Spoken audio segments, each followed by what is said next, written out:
All right, welcome everybody. I hope everyone's having a great evening.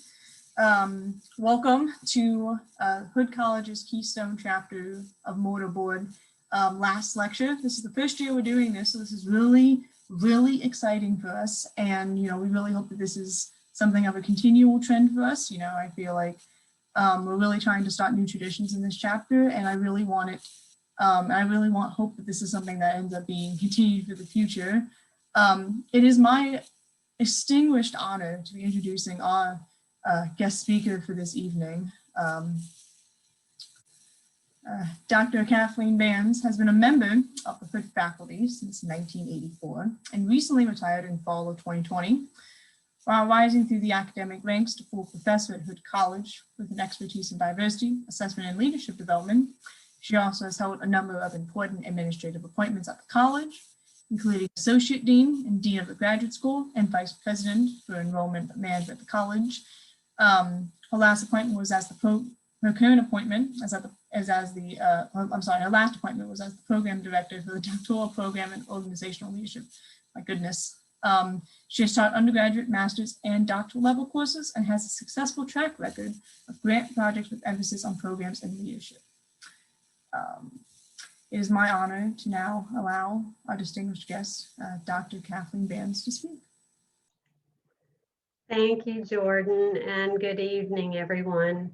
I am very pleased and humbled to be offering the last lecture for Mortarboard today. It's really a very special honor to be selected to give the last lecture. And I wondered, how should I approach this? What might I share? What thoughts would I offer on leadership? So I asked an esteemed colleague for advice, and this is what I was told. Just be you. Your passion and commitment, along with your graciousness, are the way you lead. And I was really touched by those sentiments. So I hope this evening that the leadership lessons that I share with you will help you develop your own pearls of wisdom and find your passion. I have been blessed to have a career at Hood that spans over 3 decades. The years went by in a flash, but the countless students who shared this journey with me have touched me and encouraged me to be a better professor and leader.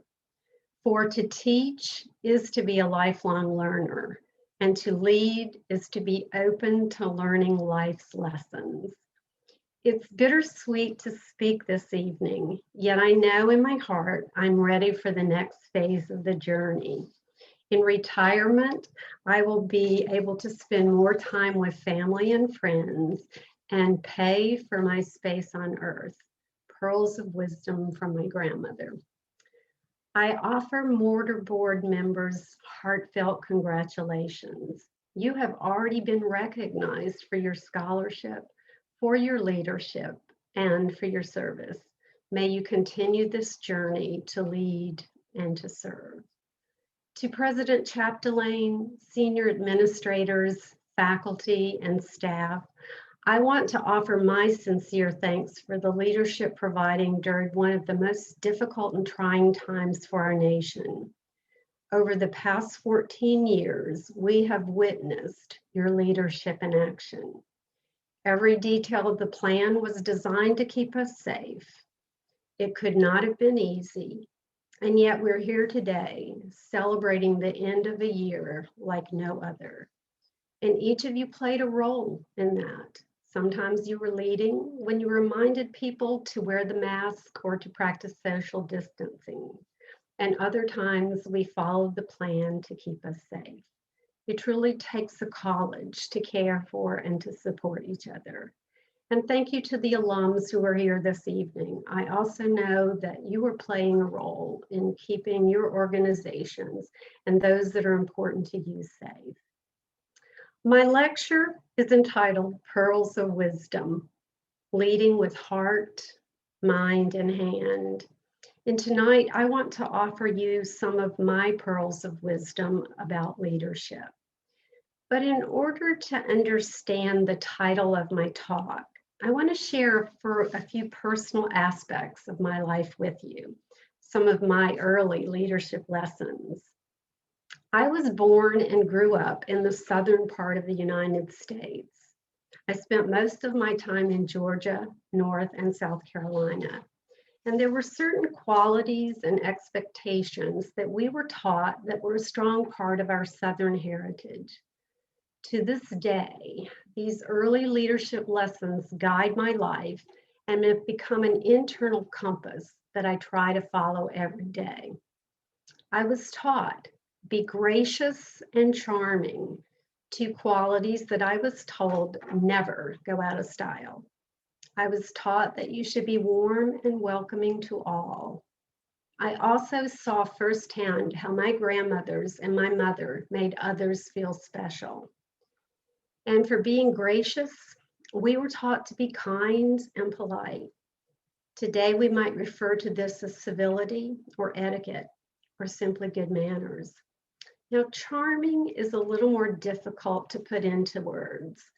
The dictionary defines charming as having the power to delight or attract people. And I was actually sent to charm school, no kidding. I feel sure I graduated at the top of my class, but I don't really remember. My grandmothers taught me leadership lessons sitting on the front porch drinking sweet tea. And I mean sweet tea such that the spoon would stand up in the middle of the drink unattended. Now, at the time, I didn't realize that both of my grandmothers were sharing both life and leadership lessons. I didn't recognize what a gift this was until much later in my life. My mother was also a role model who had the grace to make everyone feel special and valued. Little did I know that what I saw was how she displayed emotional intelligence. She instilled in us the importance of building relationships and that people matter. Now, a little more about that phrase, pearls of wisdom. For centuries, pearls have been highly valued as gemstones and objects of beauty. Gem quality pearls were considered rare, exotic, and iridescent. And because of this, pearls have become a metaphor for something that is rare, fine, admirable, and valuable. Thus, pearls of wisdom are really those gems that add meaning and value to our life. Some might call them quotes, others might call them sayings. My grandmothers referred to them as pearls of wisdom. I guess I acquired this love of quotes pretty early in my life. And they would say things like this: Kathleen Ann, of course, in their best Southern accent. Everyone in my family has a double first name. It's a Southern thing, I guess. Everything that you do bears your signature. You need to autograph your work with pride, meaning it's important to do great work. They would also say, you need to pay for your space on earth. And that meant giving back and learning to serve others. And one last pearl: you have but one thing in your life that is worth anything. That's your word. Give it carefully. I came to love their voice and their Southern charm. Now, you may have noticed that I am wearing a strand of pearls. Now, pearls were one of those rare gifts that you receive in recognition of one's accomplishments. The pearls that I am wearing today were given to me by my husband, Jim. He gave me these pearls when I completed my doctoral degree. So for me, pearls signify the importance of reaching your dreams and the wisdom and the knowledge that you gained from this journey. Over the years, I have developed my own pearls of wisdom to help me lead. And to frame this lecture, I want to build on Hood's motto, Corde et mentu et mano, with heart, mind, and hand. And I will share a few of my pearls of wisdom, ones that focus on the heart, the mind, and the hand. So how do you lead from the heart? The first pearl of wisdom I want to share with you is that people matter. People are the heart and soul of leadership. Quite simply, People matter.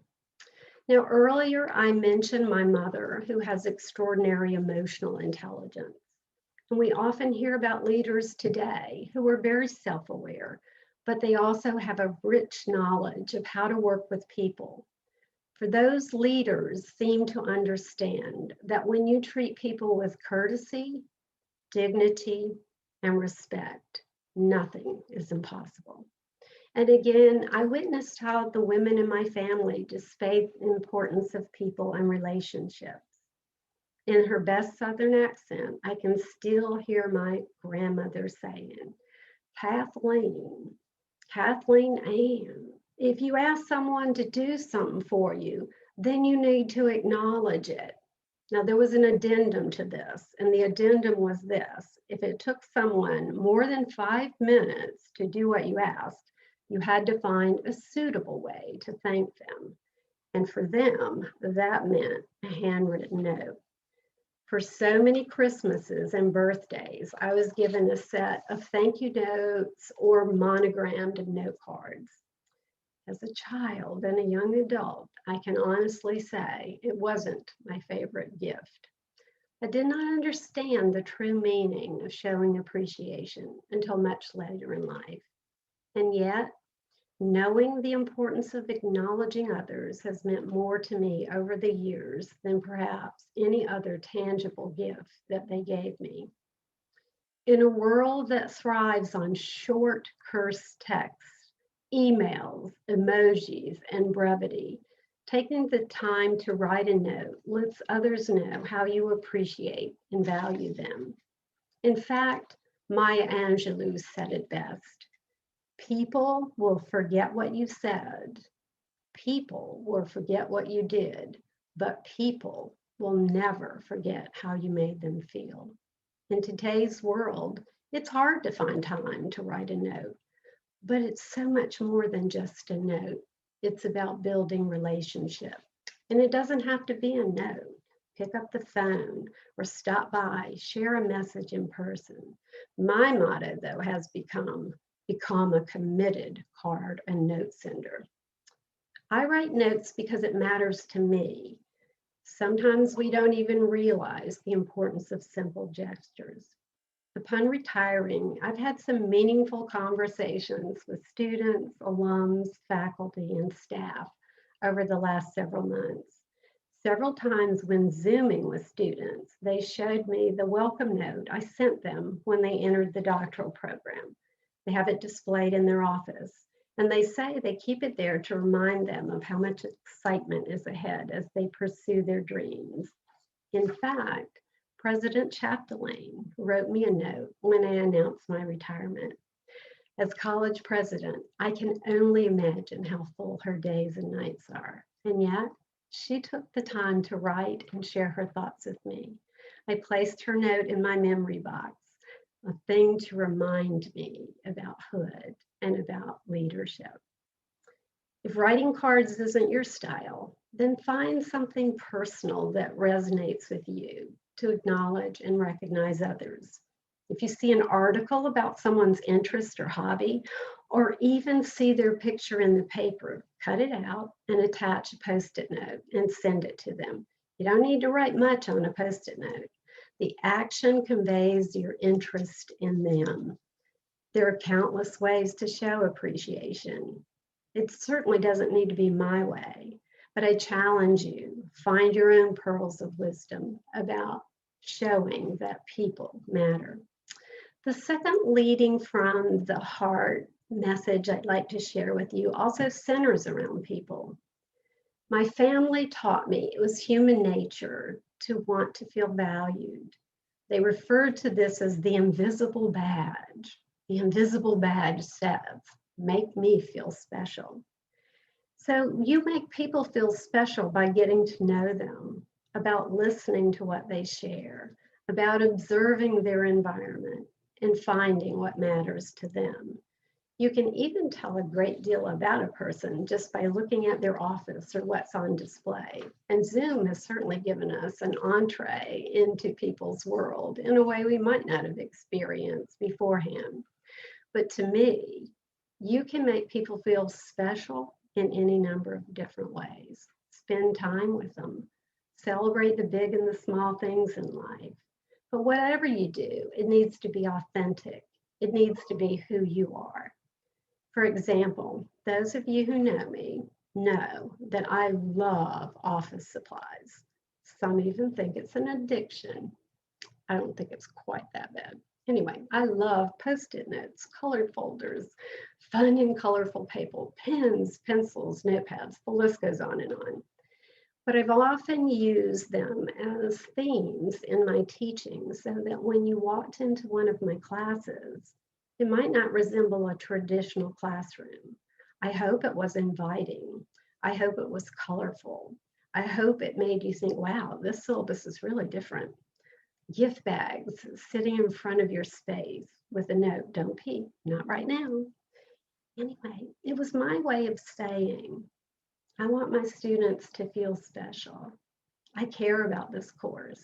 I care about making it important to them. It's also a way of making learning stick. If you create an emotional connection to content, people remember it. But you can make people feel special by just the simplest of things. I encourage you to do this. Think about a time when someone made you feel special. What was it that they said or did? How did you feel? And now that I've shared my pearl of wisdom with you about my way of making people feel special and autographing my work with pride, what will be your way of making people feel special? What will be your pearls of wisdom? For you have the most incredible power within you as a leader. Simple words like thank you, a note, a phone call, finding a special opportunity to make that person feel special. To me, that's leading from the heart. It's the power of what a leader does to recognize relationships and acknowledge how special people are. And again, I draw on the words of Maya Angelou, who said, the desire to reach the stars is ambitious. The desire to reach hearts is wise and most possible. I do want to shift now to how to lead with the mind. The second part of Hood's motto Ad Monte is about the mind. And I offer you two pearls of wisdom. Be a mindful leader who understands the power of dreams and lead with a growth mindset.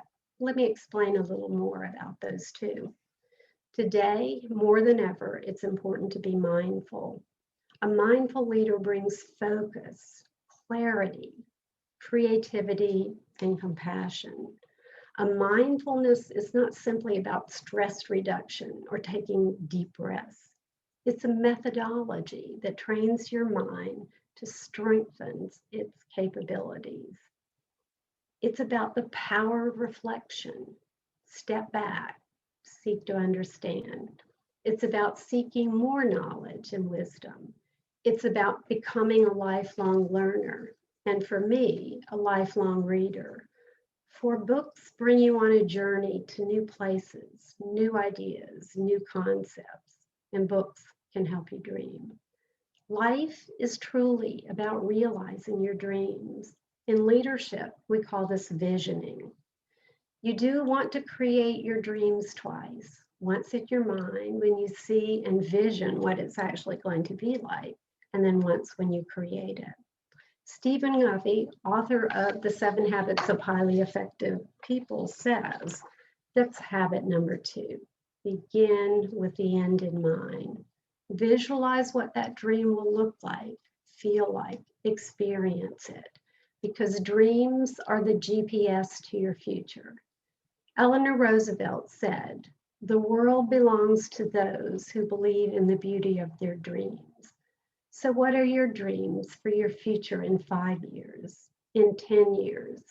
My advice, dream big and dream often. Just imagine. It's the power of using your mind as a leader. While it's important to dream, I also think you have to have a way to record your dreams. So I encourage each of you to develop a leadership journal. It's a place where you can put your dreams, your aspirations, your inspirations, your leadership insights, and eventually what may lead you to have your own pearls of wisdom. It's really up to you what you put in that manual, that journal. The act of writing your dreams down begins to make them real. You need to be reminded about them. They have the power to help you. They have the power to guide you, and they have the power to help you create magic. So I like to think of a journal as a dream manual. It's really yours. It's your place to reflect and capture your thoughts, to ponder, to record books that you might want to read, TED Talks that you want to listen to, and just to begin cementing what is your leadership philosophy. It's really exciting to fill this manual with the stuff that dreams are made of. So let your imagination soar. If you are mindful, you'll find inspiration everywhere. Now, for my faculty colleagues, this is probably a travesty, but let me say it nonetheless. Your journal does not have to follow APA format. Sentences do not need to be complete. Phrases are fine, words are fine, simply notations are fine. It's your manual. Fill it with pictures. Fill it with what matters to you. Well, I also said I wanted to share a second pearl of wisdom with you about the mind. And that's what I'm going to say is called the power of yet. Yet. Simple word, means so much. I'm drawn to the work of Carol Dweck, whose book Mindset, The New Psychology of Success, discussed two different types of mindset, fixed and growth. A fixed mindset is one that suggests that your ability to learn and your intellect are fixed. You can't stretch them, you can't build them, you can't develop them.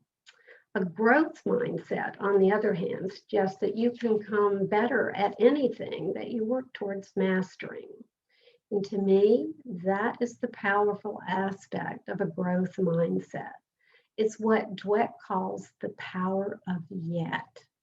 So often, in order to reach our dreams, we have to achieve mastery. And if you approach your work as developmental and use a growth mindset, then you can understand that it may take time to achieve mystery. You are not there yet, but practice makes perfect. Don't view it as a failure. It's just not there yet. That simple phrase, that simple way to think about things can be very powerful when you're leading and when you're following. So when you are leading and the outcome isn't what you hope for, step back and reflect. Write down your thoughts. What did you gain? What is your sense now? And also write down that powerful yet. The results weren't there yet, but you will continue to learn, to grow, and to perfect. In tonight's time together, I want to now switch to leading with the hand. So thus far, we've talked about the heart and the mind, and I've offered you some words of wisdom around those two aspects. But I also want to talk about lending a hand to make a difference. I wish I could sit here this evening and say, leading is easy. I wish I could honestly say that when you lead with the heart, the mind, and the hand, it will come naturally to you. Well, what I can honestly say is that leading and leadership takes practice. There will be days when it's the hardest thing you have to do, and that will be to stay true to your heart and to your beliefs. There will be days when the dream seems too big, and yet you continue this work because you believe in it. It's part of your dream. It's part of your mission. It's your passion. It's your purpose, and it is your dream. You will struggle. You will encounter challenges and obstacles, but it is those very challenges and obstacles that make your leadership work all the more worthwhile. So I want to share an important symbol with you to keep in mind when you think about lead and the mind. Think about the butterfly. I'm sure you have seen some of these gorgeous creatures. While it's beautiful, the real point of this illustration is how the butterfly lives its life. While we see the beauty of the butterfly, have you ever thought about the change and hard work required to morph from a caterpillar to a butterfly?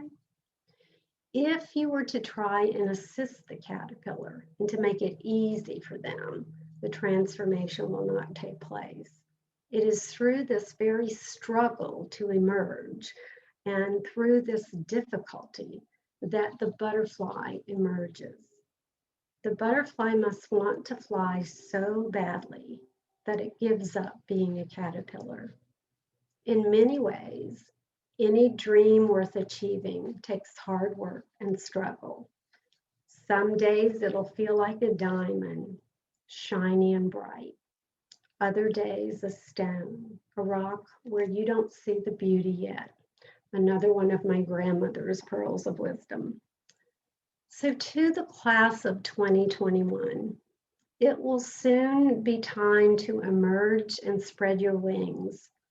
There is nothing in the caterpillar that tells you it's going to be a butterfly. And yet, the struggle results in a beautiful creature. Difficult doesn't mean impossible. It simply means you may need to try a different approach or put in one more degree of effort.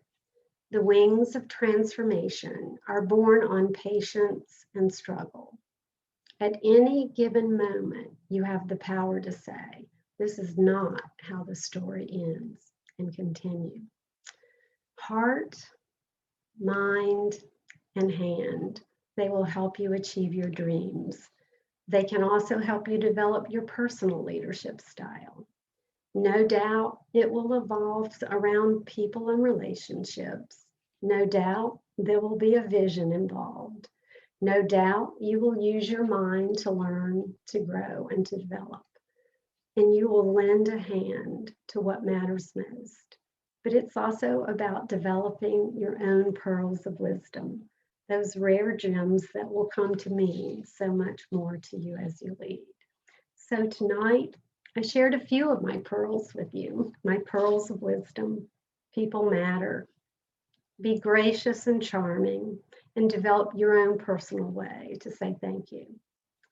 Remember the importance of making others feel special. You never know when a smile, a kind comment, or stopping to help someone may make a difference and just create that special magic. And as a mindful leader, start your leadership journal and fill it with your dreams and start your own pearls of wisdom. And remember that all important word, yet. You might not be there yet, but you will get there soon. And last but not least, butterflies emerge because of the struggle. So in closing tonight, I'd like to offer you these final thoughts. It takes an oyster 4 to 8 years to develop a pearl. The myth is that a tiny grain of sand irritates the oyster. So to deal with this discomfort, it adds layer upon layer of an iridescent substance. And so a beautiful pearl emerges. I know you'll have experiences and challenges and days that are irritating. I also know you'll have successes along the way. The oyster, dealing with the irritation that a grain of sand causes, seems to say, if I can't remove it, I'll improve it. Tackle each challenge as an opportunity to emerge as a strong and passionate leader, one who leads with heart, mind, and hand. And remember one last thing, no grit, no pearl. Thank you. Thank you, Kathleen Bands, for your such amazing words and your pearls of wisdom. I think I speak for the students, the faculty, and the staff when I say that you certainly have made a lot of people feel very special, inspired a lot of people with your words and with your kindness. And I think that you have made such an amazing impact on this college. Thank you, everyone, for attending this amazing opportunity and this experience. And I hope that all of you get to experience being able to get to experience something when you get to show your own pearls of wisdom and you get to take these words and use them well. Thank you and have an amazing night, everyone. Thank you, Jordan. Thank you, everyone.